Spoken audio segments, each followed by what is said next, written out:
Hi, I'm Kumar Navulur. I'm Director of Next Generation Products at DigitalGlobe, a company based out of United States.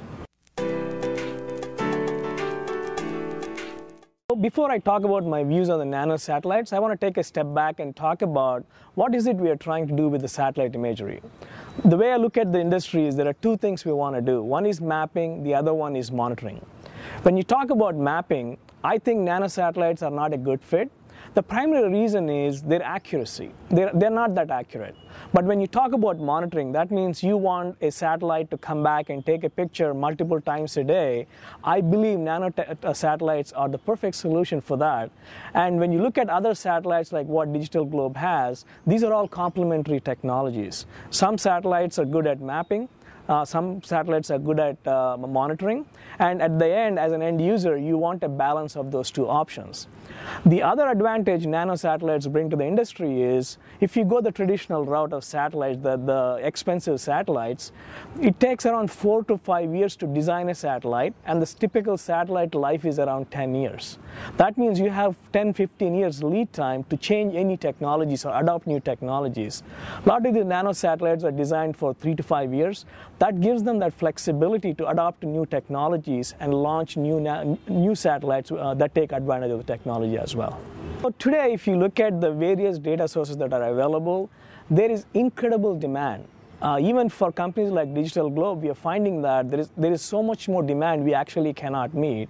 So I believe that yes, there will be some competition, but at the end, nano satellite and the satellites we have today will become complementary and start increasing the use of remote sensing data. I don't see them as eating away market of other satellites, but creating more appetite for imagery. In my opinion, UAVs, are they disruptive or not? I believe they're not disruptive. They're again complementary technologies. UAVs again bring a new aspect to the whole monitoring, where if you talk about traditional satellites, it takes a lot of time and money to launch a satellite. It could be a nano satellite or a regular satellite like what we provide at DigitalGlobe. Your next best option is aerial data. Aerial data, for every time a plane takes off, there are fixed costs. So now UAVs bring a new option for the end users. Again, it has its own limitations. The UAVs, they can only fly for 45 minutes, but advantage is they can collect imagery at very high resolutions. They can come back multiple times in a day. So they bring a new aspect to remote sensing and address those specific needs where monitoring needs to be done a lot more frequently than what our nano satellites and regular satellites can do today. So from my perspective, your question about what is the viability of video imaging from the sky, it is definitely possible, as skybox imaging has shown. The question is, what is it you're trying to do?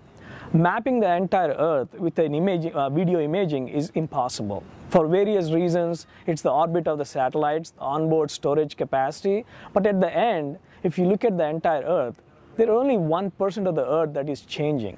So the question is, why do you want to map the entire Earth? So if you start talking about areas that change frequently, most of them are urban areas, or they could be mining areas where things are happening. In those particular areas, I definitely see video imaging being a valuable asset to monitor for a few minutes. And there is rich information. Again, at the end, when you're putting a puzzle together, video imaging can be one piece of the puzzle, regular imagery, other data sets, they all come together with local knowledge to solve a problem. In my opinion, video imaging is also one of those interesting components that brings a dimension that didn't exist before. So going back to your question about the industry is not prepared to process the video imaging. Video imaging has been around for a long time, not from the satellites, but from different platforms. I have looked at multiple technologies, even going back to 10 years now, where people have used it, especially for the military applications, to try to identify objects. This is in a military application, they're watching a truck moving on a road. So those technologies already exist, very similar to what we are doing with high performance computing, where we are using graphical processing unit from video games for image processing. I think the industry need to borrow from the traditional video processing techniques, and I believe that that is an easy technology that can be transferred to Earth observation industry. So let's talk about data first. So the question is, how do you go from data to information insight? At the end, what is it you're trying to provide to the end user? So if you focus on the first step, data, the number of sensors that are providing data have increased exponentially, and they will increase exponentially going forward. So for the industry to survive, you have to move up the value chain is what you're talking about. You want to go from data to information. We call it insight. People call it knowledge, modeling. All these things is something the industry is starting to embrace because it's for survival. You have to move up the value chain.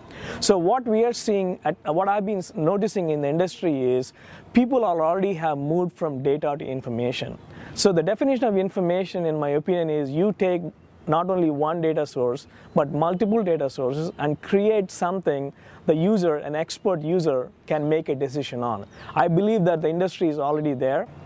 The next logical step after that is, we call it inside a DigitalGlobe, is it's not just giving you information, it's actually giving you an answer. So I think that the logic of the value chain, all these companies will be forced to move the value chain because at each step of data information, they'll get commoditized. So the more value you can provide, the more valuable you are to the end user.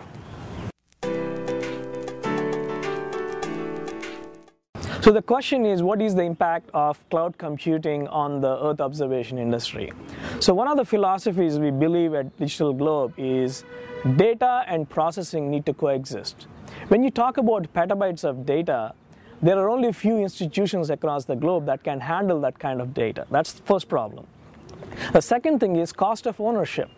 For example, a petabyte of data will cost $1 million US. We don't want our customers spending money on storage.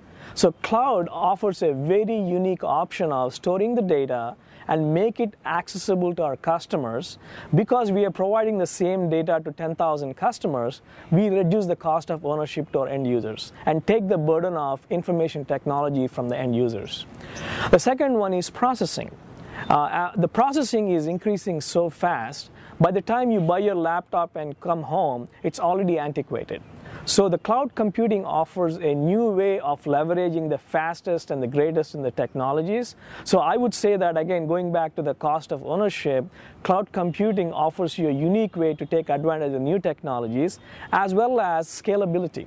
The way you can actually bring up virtual machines on Amazon Cloud, I think cloud computing is an essential part of providing answers, not just for customers, but for the entire changing planet. So the question is, what is the impact of mobile technologies on Earth observation industry?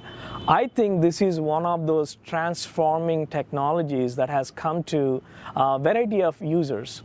Let me give you an example of an agricultural user. In Africa, there are 75 million smallholder farmers, mostly women, and they go day to day. They are very close to a poverty line. Any change in the economics, global economics, or climate, they basically end up being poor. So this generation skipped the entire landline and went to mobile technologies. So if you want to provide a solution for an agricultural grower, you need information from the field. Even 5 years ago, it was impossible to get the data from the field back to an expert who can look at the data and provide you an answer. With these mobile technologies today, we can actually, let's say using remote sensing data, tell them that there is a problem here in the field.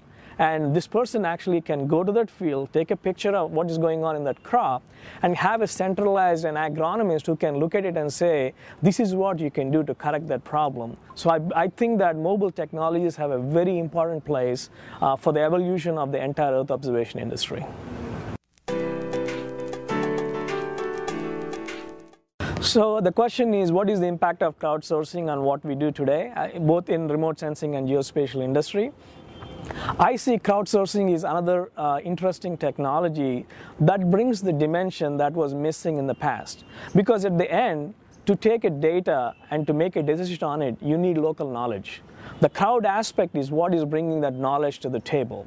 And also, to give you the same example about the Malaysian Airlines, what happened was we took imagery, And there was so much imagery, not one single person could sit and figure out where the debris was. It could have taken them probably months to years to look at that imagery. So when we put the data out there for crowdsourcing, we had 2 million users who signed up for that. So when you have 2 million eyeballs, or 4 million eyeballs in this case, looking at imagery, that gives you a quicker answer than one or two or few analysts looking at the data. The second thing, as I mentioned, is the local expertise. Somebody, let's say if a disaster happens in Malaysia, people living there know a lot more about that region than somebody sitting in Colorado. So that local knowledge also brings a unique perspective that can add to the information we're observing from the satellite and other platforms to create the answer, which is what we're all trying to go for. So the question is there enough demand for all the imagery we are producing, or it's more a supply thing and we are trying to create a demand for what we have? Today what I see is, if you look at remote sensing industry, nobody was asking for remotely sensed data when NASA launched the satellite in 1972. The reason NASA launched the satellite was we realized that we have to monitor the Earth on a regular basis.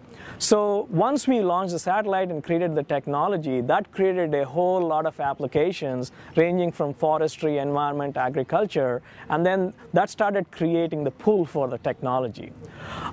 If you turn that around, if you see where the entire globe is going, so I use the term G-governance or E-governance. There are several themes behind that. Most of them are sustainability. You're talking about land sustainability, food sustainability, water sustainability, natural resources management, security of nations, talking about infrastructure building, communications, environment. All these things, as we know, everything you do in one area has a global impact. That means it's just a matter of time. We need to have information at very micro level, at a regional level, and at a global level. So to do that, we need technologies being built to address those problems. But today, there is already a demand for national security. All the global conflicts that are going around the globe, they want eyes from the sky. They want as much information possible on what is happening on the ground. So it's a mix of, there is a pull as well as a technology push in this particular case.